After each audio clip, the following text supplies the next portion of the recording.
కాంగ్రెస్ నా కులాన్ని తిట్టింది, నన్ను దూషించడమే ఆ పార్టీ ఏకైక ఎజెండా. ప్రధాని మోడీ కాంగ్రెస్ తన కులాన్ని తిట్టిందని తనను దూషించడం తప్ప ఆ పార్టీకి మరో ఎజెండా లేదని ప్రధాని మోదీ అన్నారు. ఈ ధోరణి ఎన్డీఏ కూటమి 400 పైగా సీట్లు సాధించాలని తన సంకల్పాన్ని మరింత బలోపేతం చేసిందని, 370 కమలాలు వికసిస్తాయని పేర్కొన్నారు. గుజరాత్కు పోయిన తర్వాత, గుజరాత్ అంటేనే ఇప్పటి నుంచో మోడీ అంటే మానియా, అక్కడ పోయిన తర్వాత నరేంద్ర మోడీని కాంగ్రెస్ తిట్టిందంటే ఆ కాంగ్రెస్ పరిస్థితి ఏంటో చూడాలి. గుజరాత్ పైన ఇప్పటికీ ఇక ఎలక్షన్స్ వస్తున్నటువంటి సందర్భంలో యాత్ర చేస్తున్నాడు. ఆ యాత్రకు సంబంధించినటువంటి దాంట్లో ఇది 370 కమలాలు కులాన్ని తిట్టింది అనేటువంటి విషయం ఇప్పుడు జనాలలో ఎట్లుంటుందో చూడాలి. ఇక అయితే ఇంకొక అంశం ఇక్కడ చూడాల్సింది, కాంగ్రెస్ తన కులాన్ని తిట్టి తనను దూషించడం తప్ప ఆ పార్టీకి మరో ఎజెండా లేదని ప్రధాని మోదీ అన్నారు. ఇది విషయం. కాంగ్రెస్ పార్టీ నరేంద్ర మోడీని తిట్టడం వల్ల నరేంద్ర మోడీ పెద్దగవుతున్నాడు, కానీ పరిపాలనలో ఉన్నటువంటి లోపాలను వెత్తి చూపడంలో కాంగ్రెస్ పార్టీ మొదటి నుంచి విఫలమవుతుంది. నరేంద్ర మోడీ సర్కారు ప్రజల దగ్గరికి, ప్రజల అటెన్షన్ ప్లే చేయడంలో ఆయనంత అసలు ఇంకెవరు లేరు. రాహుల్ గాంధీకి అది రావడం లేదు. రాహుల్ గాంధీ నరేంద్ర మోడీ కళ్ళద్దాలు పెట్టుకున్నాడు, నరేంద్ర మోడీ సూటు బూట్ వేసుకున్నాడు, నరేంద్ర మోడీ రోజుకు 4 సార్లు డ్రెస్సులు మారుస్తున్నాడు. లేకపోతే ఒక ప్రధానమంత్రి అడక తిన్నట్టు మొత్తం చినిగిపోయిన బనీన్లు వేసుకొని, చినిగిపోయిన దోతులు కట్టుకొని తిరగమంటారా? వాళ్ళు అబ్బరి చెప్పులు వేసుకొని అవసరం లేదు. ప్రధానమంత్రి ఆయనకుండేటువంటి గౌరవం, 100 దేశాలు తిరగాల్సినటువంటి వ్యక్తి ఆ గౌరవాన్ని పెంచుకుంటున్నాడు.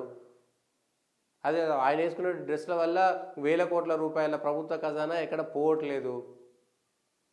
డ్రెస్సులు వేసుకుంటే డ్రెస్సుల మీద, ఆయన వేసుకున్నటువంటి కళ్ళద్దాల మీద, ఆయన BMW కార్ వాడిండని, లేదా ఆయన బెంజ్ కార్ వాడిండని, ఆయన వేసుకునే చెప్పుల మీద, లేకపోతే ఆయన తలకాయకు సిక్కు దగ్గర పోతే పగిడి కట్టిండని, లేకపోతే తమిళనాడు పోతే లుంగి కట్టిండని, ఆయన కుర్తా వేసుకునేటువంటివి కాకుండా నరేంద్ర మోడీ ఇచ్చినటువంటి మాటలు ఏంటి? ప్రజల ఎజెండాను నరేంద్ర మోడీ ప్రతిసారి 10 ఏళ్ళ నుంచి ఆయన హైజాక్ చేస్తున్నాడు. కాంగ్రెస్ పార్టీ అక్కడ బొక్కబోల్తా పడుతున్నది.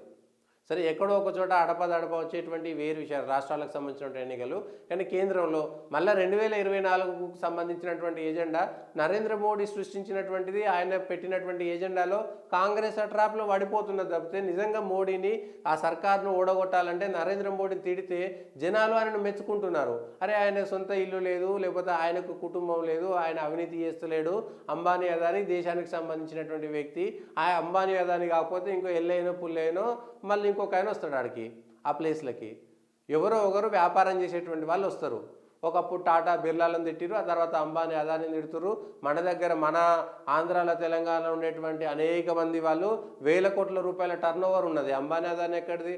వేల కోట్ల టర్నోవర్. మన దగ్గర కూడా దివీస్లు, వీళ్ళు రెడ్డీస్లు, దివీస్లు అందరూ వేల కోట్ల రూపాయల టర్నోవర్ తోటి కంపెనీలు ఉన్నాయి.